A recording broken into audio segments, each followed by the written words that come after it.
lesson 19. Today we introduce pranayama, but we start with the last chakra, Sahasrara Chakra. Sahasrara Chakra is the chakra I've mentioned many times before, the crown chakra. And the reason why we talked about it many times before is because it's one of the main goals in yoga to activate that chakra. And the reason why that is so important is because it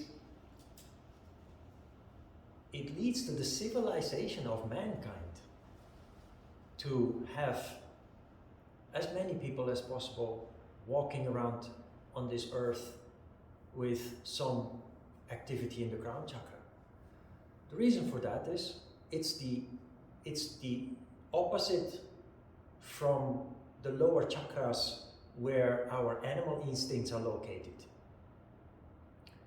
And as mentioned before, also Eastern philosophy, not only Buddhism, but all Eastern philosophy and probably also Western philosophy, goes out from the point of view that life is suffering. Life is a valley of tears.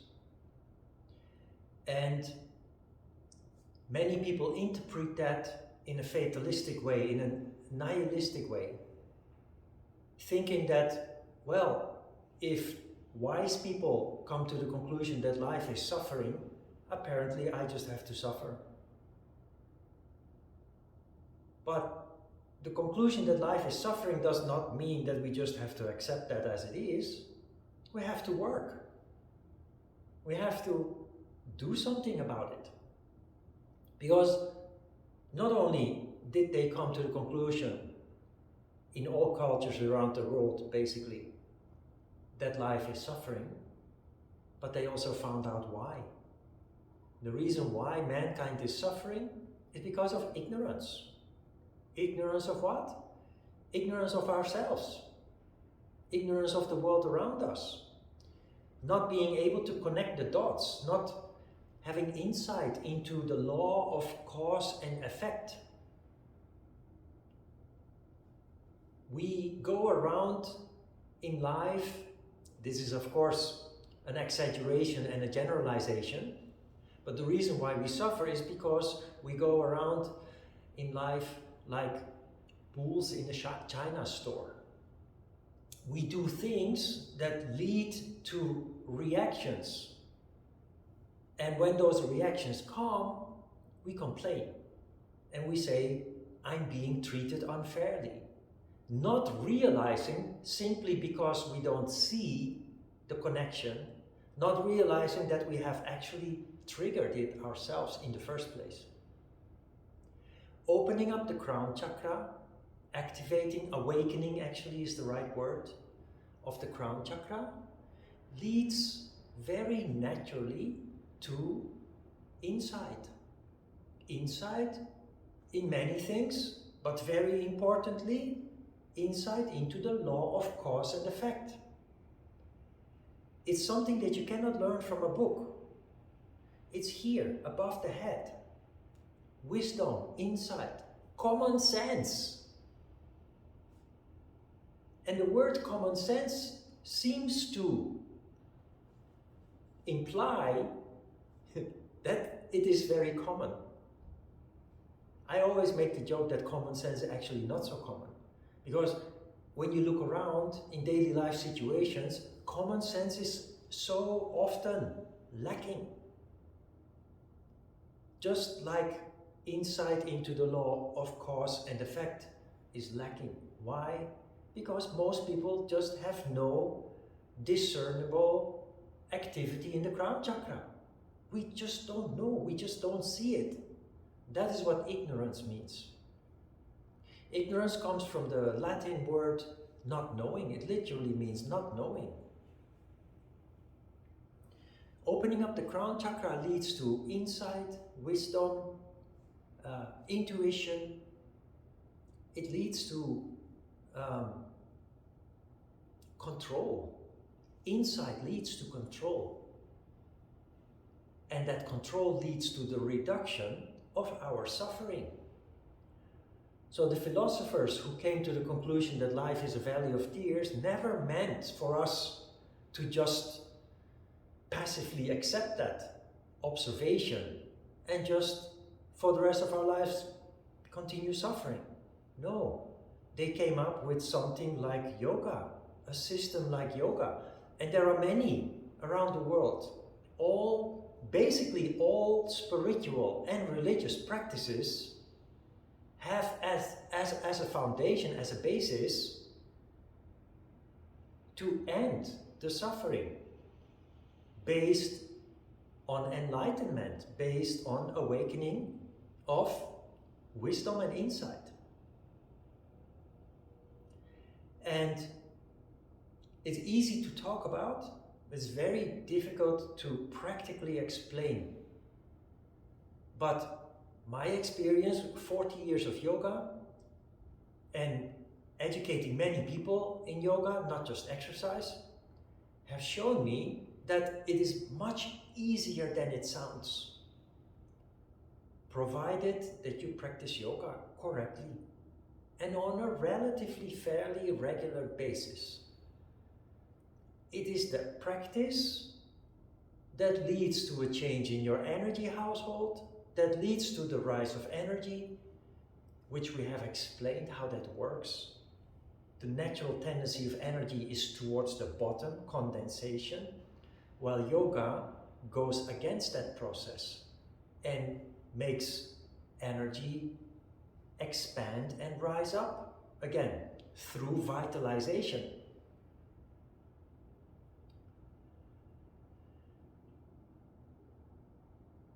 The changes are already taking place in your first class, and continuing the practice throughout the weeks since we have started, small changes are taking place and adding up, and your consciousness has changed, I'm sure of it, based on my experiences with other students and of course myself.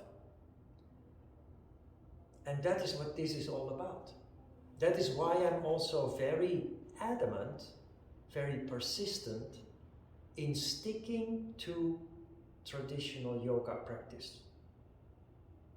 Not that modern yoga practice is bad, it just doesn't lead to those wonderful developments. I had a workshop in Miriam yesterday. They've been asking me for the past 6 years or 8 years to participate, but I always had class on Saturday and Sunday.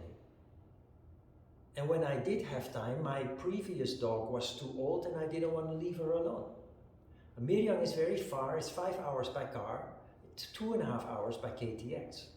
So I went by train yesterday, leaving my dogs at home. And you have all these workshops there. They had 3 podiums. And I did my workshop and people loved it. And when I was done, some Indian people that were there they had a stand where they were selling Indian food.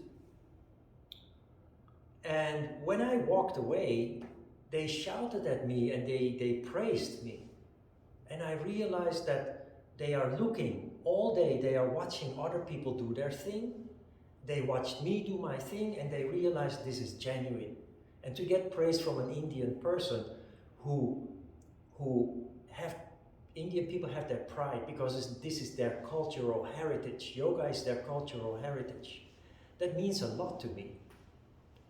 And also the fact that throughout the years we've had various Indian students in the class. That means a lot to me. Because they recognize the genuinity, the originality of what we do. And they warily see how yoga is being diluted with this modern approach that you these days see practically in every yoga class, every yoga workshop. Anyway, the crown chakra has been known throughout the centuries, throughout history, and we can see that in certain references to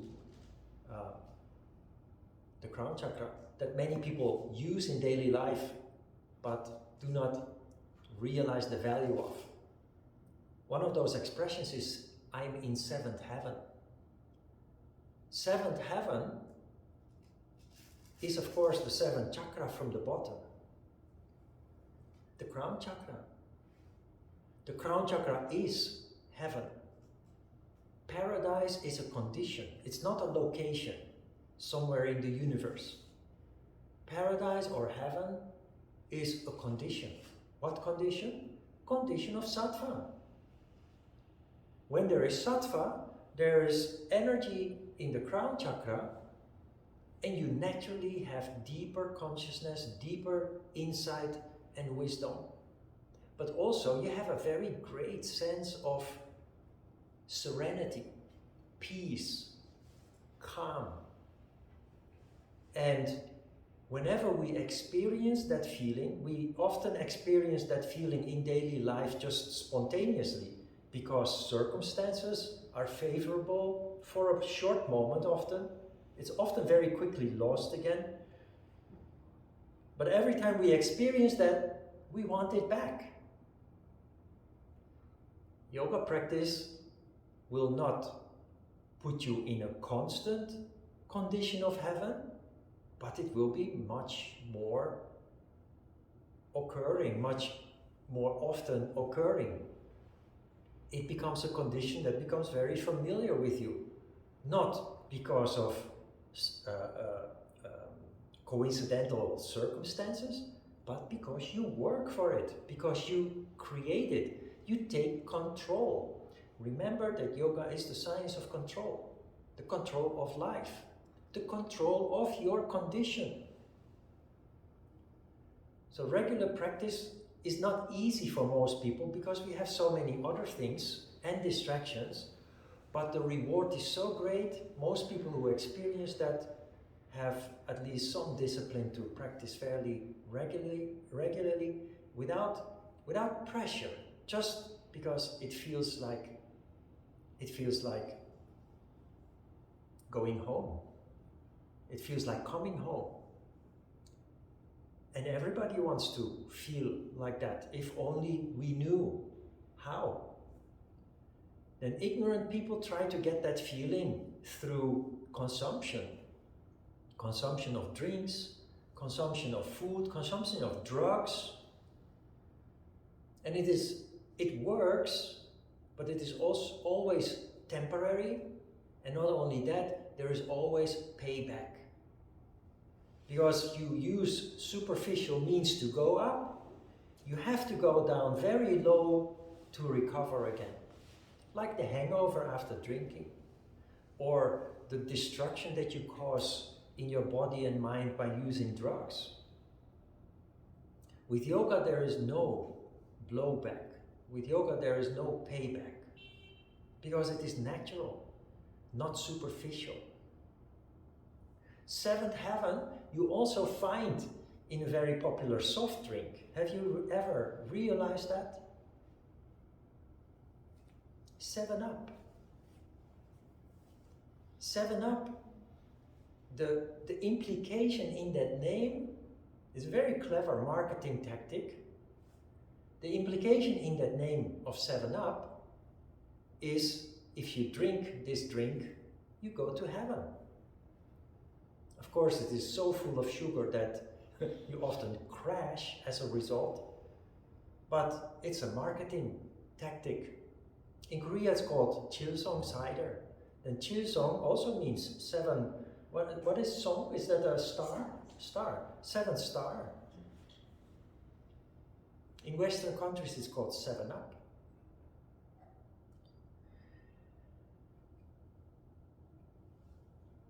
Good.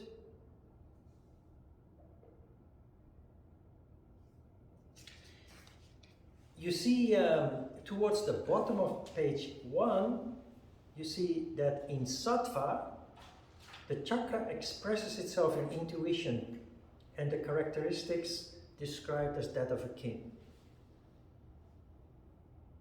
In a state of light Shakti domination, with emphasis on light, This chakra expresses itself in intelligence, intellect. So, yoga for students truly translates in increased performance intellectually, because you are very calm, very serene.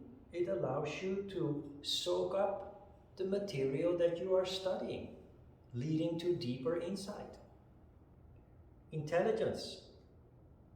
And the reason why light, Shakti, is emphasized by writing it in cursive is that Shakti cannot dominate as a condition in the crown chakra, because the crown chakra is not functioning. The only reason why the crown chakra is functioning is because of a foundation of sattva. But it fluctuates, because nothing is static in energy. It fluctuates a little bit with Shakti or a little bit with Shiva.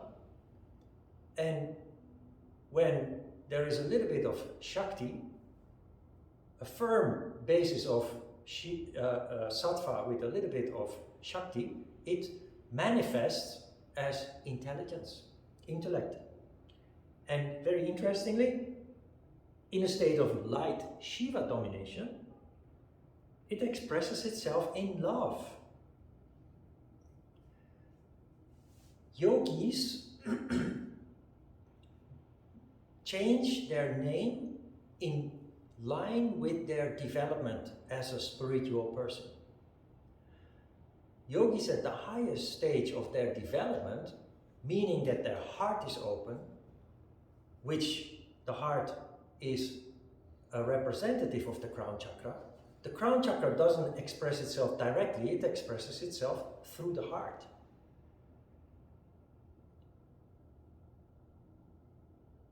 Many yogis in their highest states of their development have the word Ananda in their name.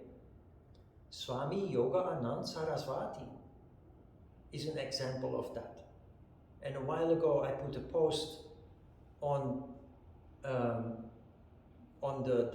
Facebook group, our yoga teachers training in Magipond Teachers in Training support group. I put a post there about a yogi who spent the last years of his life in France by the name of Yoganand Bharati, Yoganand Bharati, from whom I learned Ayurvedic massage in Amsterdam, but also he taught us the secret of a very important mudra, which we will learn in lesson 37. And then we will come back to this. But Ananda means love. And the characteristic of any person whose crown chakra is functioning, is fueled with vital energy, is the expression of love in everything that you do. And it is this characteristic that the more people have this characteristic, the more it will change life on this planet. Because people who are functioning in the crown chakra cannot commit acts that violate the yamas and the niyamas, cannot commit violence, lying or theft without harming themselves. You're too conscious to commit those violations. Evil, which we see playing out on a huge scale at the moment, is impossible once your crown chakra is open. Those people committing, and on a large scale, committing those atrocious acts in the war, torturing people for days, weeks, killing people, raping people, women and men. Those people are living in the darkness of ignorance. And they have no conscience. A person who is functioning from the crown chakra would never be capable to even squash an ant or a spider or any other bug. You just can't. Because you identify with all creatures, not only human beings, but also little creatures. And you just can't harm life anymore. Possibly even extending to plants and flowers. That's the expression of heart, expression of love through the heart.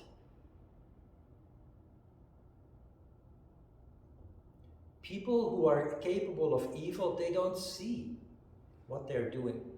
They're ignorant. Jesus Christ, when hanging on the cross, his last words were,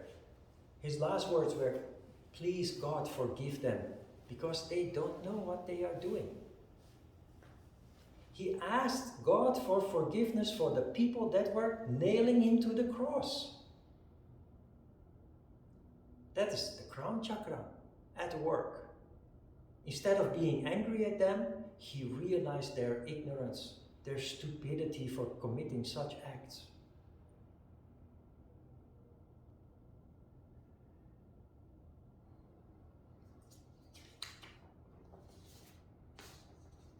When talking about paradise and heaven, at the bottom of page 1 you see mentioned that paradise is a condition that everybody has within them, but not many people experience occasionally as a result of coincidental circumstances arising. But if paradise is within us, where does that put hell? You understand hell? So, growing up in a Catholic family, I have believed for a long time that when I die, after I die, it will be decided whether I will go to heaven or whether I will go to hell.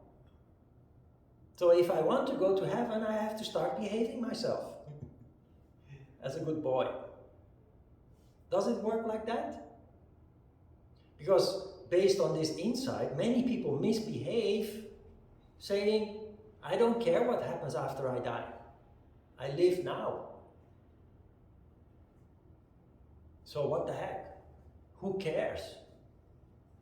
But what most people don't realize is that heaven and hell are here and now. And many people are living in a condition that is basically considered hell. Because everybody who is suffering is experiencing hell. And people who are capable of stopping the suffering, ending the suffering, and avoiding it also through control, they experience a condition that we call heaven or paradise.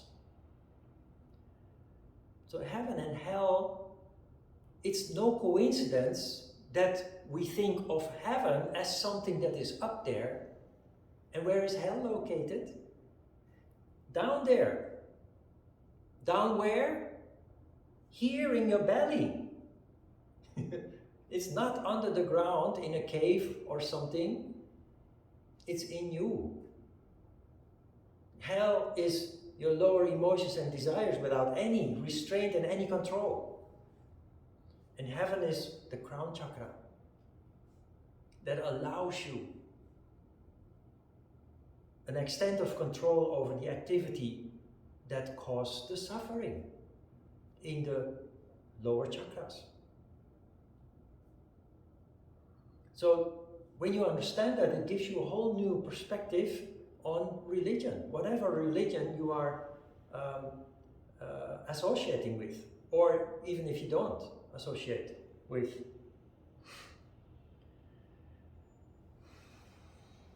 the second page. Start with the first paragraph on ego. Well, we talked about ego a lot already, and I mentioned at that time we will talk about it again because it is so important.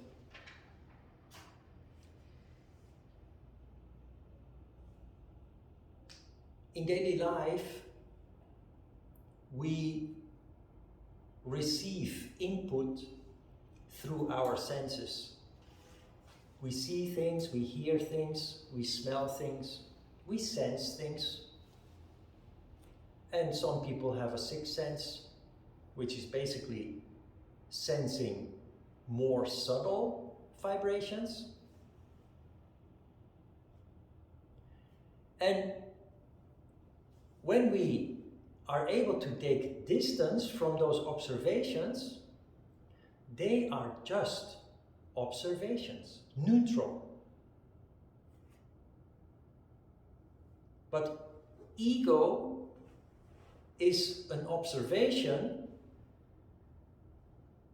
that is then combined with an emotion. So emotion is something that we can avoid. Very difficult, especially in the beginning, but we can avoid it when we stop identifying with what we perceive. What do we do when we perceive things? We put a label on everything. It's good, it's bad. So we have a good emotion or a bad emotion, and we don't consider good emotions as something negative, of course. While bad emotions we do consider as negative. Interestingly, the more we get rid of bad emotions through insight and control, the more the good emotions start to bother us. Because if you have no bad emotions left anymore, you start to focus on the good ones. While if you have both, everybody prefers the good ones. And so you think the bad ones are bad, we have to get rid of that, but the good ones are to be preferred. But once you get rid of the bad ones, the good ones start to bother you just as well. In the end, all you want is peace, sattva, in the middle. Not good, not bad, not happy, not sad. And when emotions arise, you deal with them in a very neutral way, in an observing way. Oh, something is happening inside me. I feel sadness or I feel happiness. Instead of just experiencing it, you will from now on, you will analyze it. What is happening that causes this in me? It becomes your teacher, not an obstacle, not something to suffer from anymore. It becomes something that gives you insight into yourself and your interaction with the world around you. And based on that, you can make smart decisions, take smart actions. Life is like a balancing act. It's like walking on a tightrope. As long as you're in control, you keep your balance and you're able to reach the other side, walking on that tightrope. Most people fall off the tightrope just because out of ignorance, not realizing that the way they act and the way that the environment responds to that is causing the imbalance, the suffering.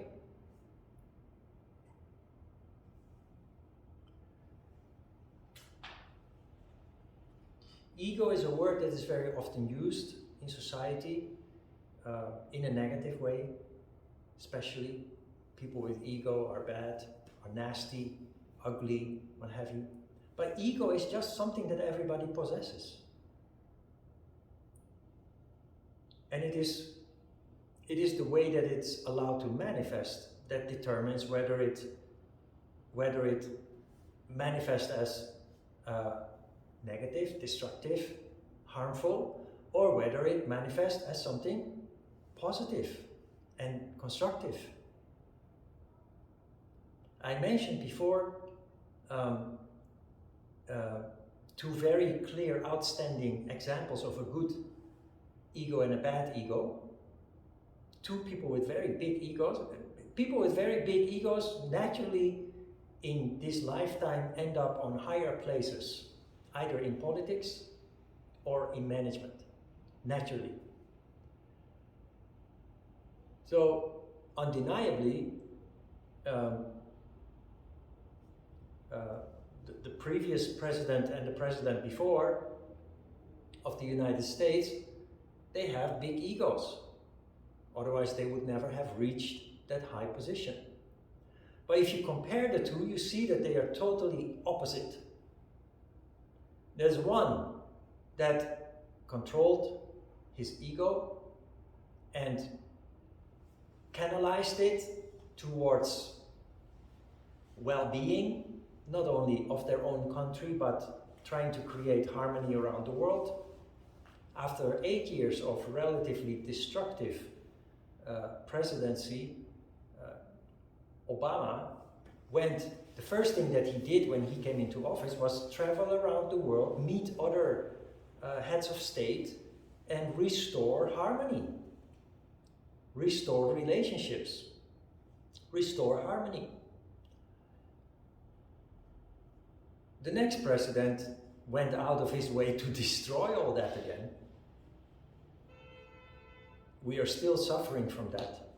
And I think the war in Ukraine would not have happened if that president hadn't been in office, or it would have manifested in a totally different way. But you can very clearly see, and it's all about ego. One ego is bound by the natural moral principles. The yamas and the niyamas are universal laws. Everybody with a heart feels that. All that we did in this class is make us aware of it. But if you have a heart, you are already living in accordance with them, at least to some extent. And all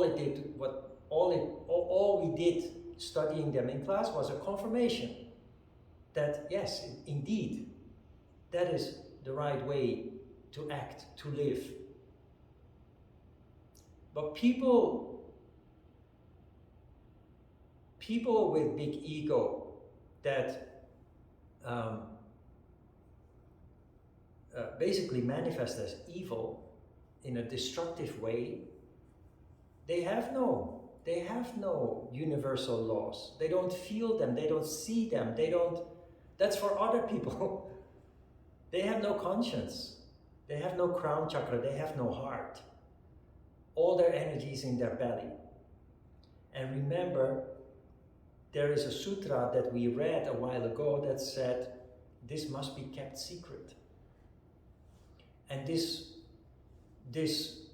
phrase will come back with every new major technique that we learn. It must be kept secret. You know why?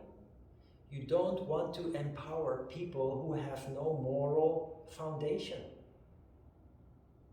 Because then you empower people to become evil.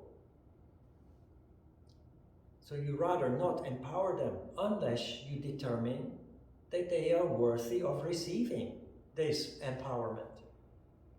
Yoga leads to empowerment. Play with ego. Really, the best way to deal with difficult things is to stay playful. We have those exercises, the leg raise and the boat poses. Those kind of exercises tend to make us tense. We become tense, we grind our teeth, we clench our jaws, and we hold our breath, and That is what we normally do with difficult things that involve ego. And the best way to deal with ego is a playful way, to laugh with yourself. Humor, comedy is a very powerful tool to realize your ego. It is in fact the purpose of comedy and humor. Making jokes, not in a nasty way, but in a friendly way. And being able to make jokes about yourself also. I think I mentioned before, you have those talk shows late at night where influential people are being invited, and also presidents are being invited. And Trump never wanted to appear on those shows because he has no humor. And if you make a joke about him, he will become furious and he will try to destroy the TV program, the host of the TV program, the talk show. While other presidents show up and they just go along with the joke, even self-deprecating jokes, self-mockery. And you can feel the energy. The energy is light, literally light and free.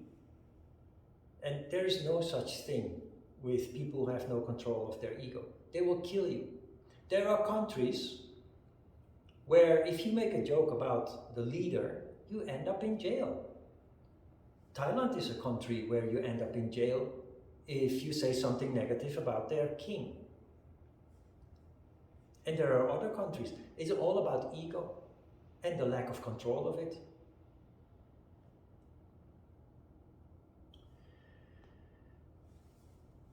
Another important aspect of the crown chakra is that it leads to insight into our true self, self-study. It leads to insight into our true self, and it leads to insight into our future, our destiny. The phenomenon of the insight to self-knowledge, self-awareness, true self-awareness with a capital S, that is called Svarupa Sthiti. People who have gone through this training, they develop a condition that is called Svarupa Sthiti. Sva means self, with a capital S. Svarupa Sthiti means to be seated in the self.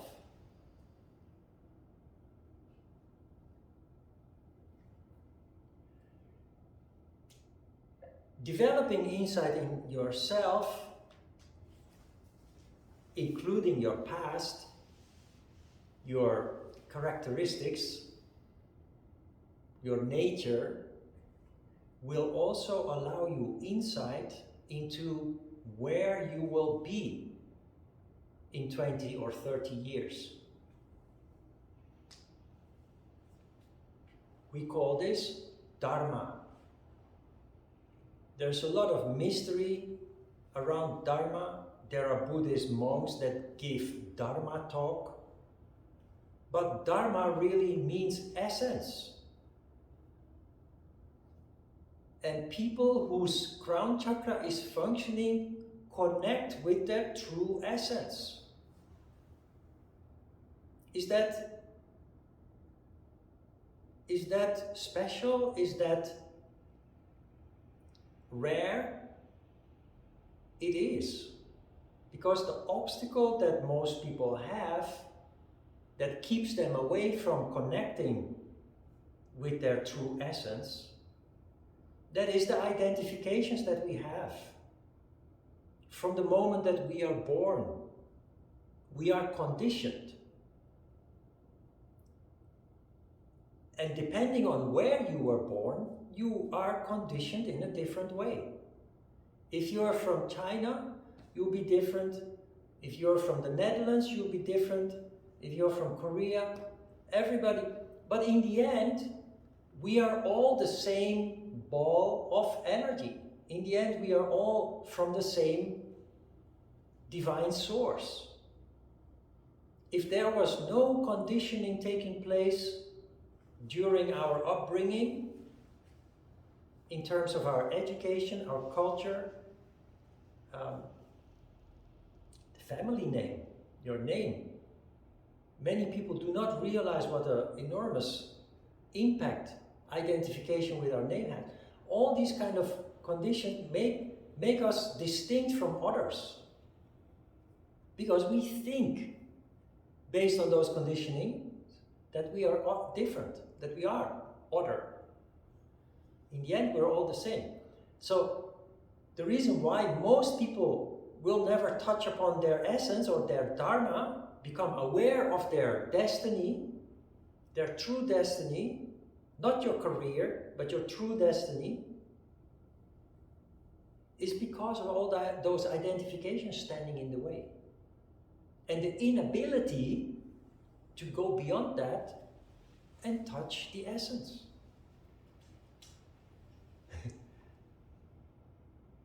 I'm looking at you sometimes and I see those dreamy eyes. And I know that you are sensing. I know that you are connecting. And that is exactly how you will become conscious of your dharma. It is in those moments of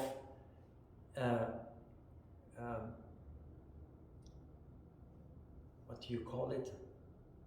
It is in those moments of observation, introspection, that you connect with your dharma. It is a process that takes time. It is like putting a puzzle together. If you have a jigsaw puzzle, 500 pieces, it's a mumbo jumbo. What do you call it? It's a mess. But you start putting things together, and in the beginning you don't see anything yet, but you started putting things together. Every time you have such a moment of introspection, moment of observation, you add a little bit to the picture. And in the beginning it doesn't look like much, but it starts to take shape more and more. That is what we call following your heart. How do you follow your heart? That is such a difficult question. But it is actually, we shouldn't talk too much about it. We should practice yoga correctly, and then it will happen naturally. We can talk about the principles, but to let it happen, you need to change your condition, your energy household. And that is what yoga does. That is truly the magic of yoga. And that is why it is so important to stick to traditional yoga and not go along with the fashion of the modern yogas. As I've said before, wonderful as an exercise. Nothing wrong with that. It's healthy, good for anybody. But if you seek to make a difference in your life, if you seek to connect and find purpose,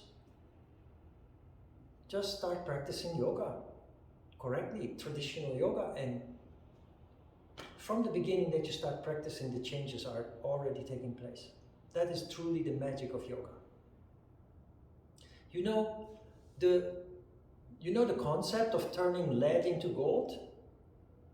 There is this mystical alchemy. There's this alchemy formula that throughout thousands of years, alchemists have tried to find the secret behind turning lead into gold. And they all failed. You know why they fail? Turning lead into gold is symbolism. It's turning disharmony into harmony. Your condition, when all the energy is scattered, is symbolically compared to the relatively cheap metal called lead that has a very low value. It's useful, but it has very low value. Gold is the condition we know as sattva, harmony, heaven, paradise. Turning lead into gold is possible when you stop trying to do it literally. And yoga turns lead into gold. It turns disharmony into harmony. It's the same with the pot of gold at the end of the rainbow. Have you ever tried to chase the end of the rainbow? I did as a child. My father was a truck driver, and during the summer vacation, he would take me and my siblings on trips in Europe. He was an international truck driver. I've been to France, Belgium, France, Germany, Spain, Hungary, Italy, Austria, Switzerland, by truck. So at night you sleep in the truck, you wake up at 5 o'clock, the sun comes up and you see a rainbow. And because you're driving, and trucks, they drive constantly, so you drive for hours and hours without stopping. And I was really sitting there in the passenger seat thinking, we will end up at the end of the rainbow. And the more time passed, the more that rainbow kept moving away. And I realized that you never reach the end of the rainbow. The pot of gold at the end of the rainbow is sattva.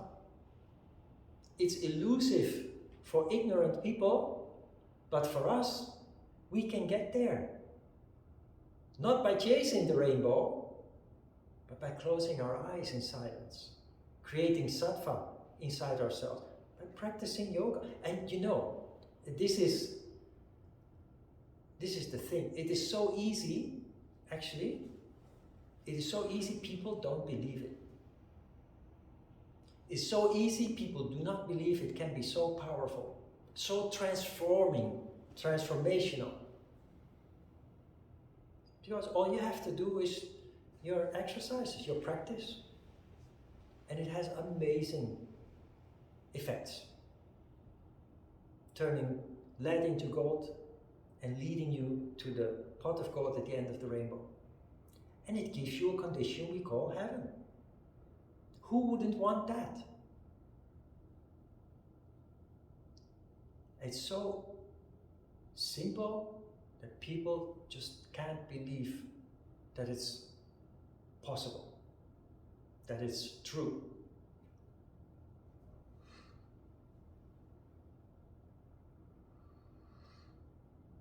Questions? Okay, let's have a short break. We need time for Nadi Shodhana Pranayama also, after asana.